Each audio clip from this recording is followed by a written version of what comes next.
बिस्मिल्लाहिर्रहमानिर्रहीम।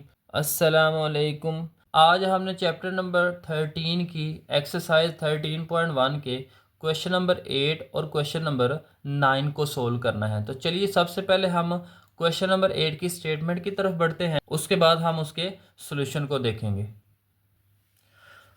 Question number 8 है, अ card is selected at random from a well shuffled pack of 52 playing cards. यहाँ पे बच्चों 52 प्लेइंग कार्ड्स हैं, उनको अच्छी तरह से शफल करने के बाद रेंडमली जो है ना सिलेक्शन की गई है एक कार्ड की। What will be the probability of selecting, क्या प्रोबेबिलिटी होगी कि हम उसमें से सिलेक्ट कर लें अ कोइन, ए कोइन को। पार्ट नंबर 2 है इसका, नीदर अ कोइन नार अ जैक, ना वो कोइन हो ना वो जैक हो। क्वेश्चन को सोल्व करने से पहले बच्चों इसका हल्का सा हम कॉन्सेप्ट समझ लेते हैं। चलिए हम बुक के ऊपर ही देखते हैं कि इससे रिलेटेड हमारे पास क्या इन्फॉर्मेशन हो सकती है। यहाँ पे लिखे हैं टोटल कार्ड्स। टोटल कार्ड बच्चों ये वो वाले कार्ड हैं ताश के पत्ते जिनको हम कहते हैं। अब यहाँ पे 4 तरह के पत्ते होते हैं बच्चों, जिसमें से स्पेड्स होते हैं, क्लब्स होते हैं, हार्ट्स होते हैं और डायमंड होते हैं। अब यहाँ पे इसके आगे मज़ीद डिवीजन की गई है कि हर एक के अंदर एक एक किंग होता है। 4 किंग होते हैं, 4 क्वींस होते हैं, 4 ही जैक होते हैं और 4 ही एस होते हैं। अब यहाँ पे हमने बात करनी है पहले कोइन की। तो यहाँ पे चेक करें तो टोटल कोइंस यहाँ पे 4 हैं। टोटल ये जो कार्ड हैं ये 52 हैं, ये उसकी सैंपल स्पेस होगी। और ये जो क्वीन हमने बच्चों यहाँ पे सिलेक्ट करनी है वो 4 हैं। उसके बाद चेक करें जैक, जैक मतलब जोकर जिसको कहते हैं, यहाँ पे जैक भी 4 हैं। यहाँ पे हमारे क्वेश्चन से रिलेटेड 2 ही हैं, जैक और कोइन। तो चलिए इसके सोल्यूशन की तरफ बढ़ते हैं। अब यहाँ पे बच्चों इसके पार्ट नंबर 1 के अंदर हमने कोइन को सिलेक्ट करना है। Since there are 52 playing cards, अब हमने पढ़ा है कि टोटल जो ताश के पत्ते होते हैं वो 52 होता है प्लेइंग कार्ड्स। तो एन ऑफ एस यहाँ पे 50 हो जाएगा और इवेंट हमारे पास हमने ए नाम रखा है कोइन। अब कोइन में हमने पढ़ा है कि 4 कोइंस होती हैं, तो एन ऑफ ए यहाँ पे हमारे पास आ जाएगा 4। प्रोबेबिलिटी हमने मालूम करनी है तो N of A over N of S. N of ए यहाँ पे 4 है, एन ऑफ एस यहाँ पे 52 है। 4 ones are 4, 4 13s are 52, 4 ones are 4, 4 13s are 52। तो यहाँ 1 ओवर 13 आ जाएगा। अब इसका पार्ट नंबर 2 था, नीदर अ क्वीन नार अ जैक, ना वो क्वीन हो ना वो जैक हो।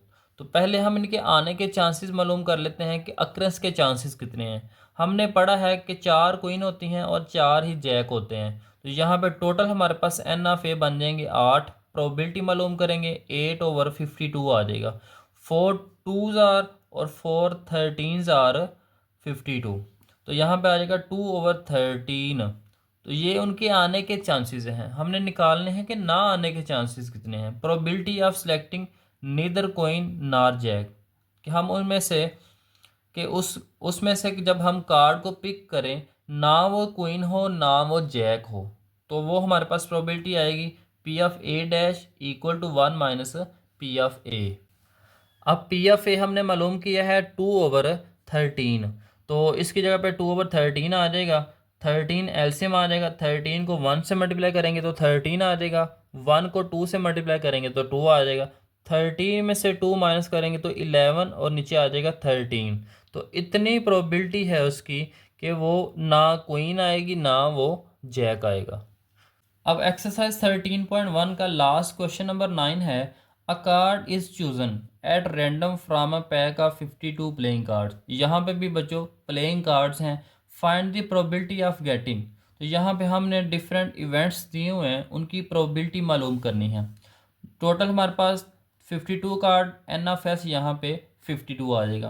पहली है अ जैक। जैक हमने पढ़ा है बच्चों 4 होते हैं जैक जोकर। तो एन ऑफ ए यहाँ पे 4 आ जाएगा। P of a, p of a n of A over N of s होता है। हमने बार बार इस क्वेश्चन को पढ़ा है, बार बार हमने इस फार्मूले को पढ़ा है। तो एन ऑफ ए यहाँ पे 4 है, n of s total card यहाँ पे 52 थे। 4 1s आर 4, 4 13s आर 52। तो यहाँ पे जैक आने की जो प्रोबेबिलिटी है वो है 1/13। अब यहाँ पे है इसका पार्ट नंबर 2, नो डायमंड। अब अगर यहाँ पे आप बच्चे चेक करें तो टोटल इसके अंदर जो डायमंड थे वो 13 थे।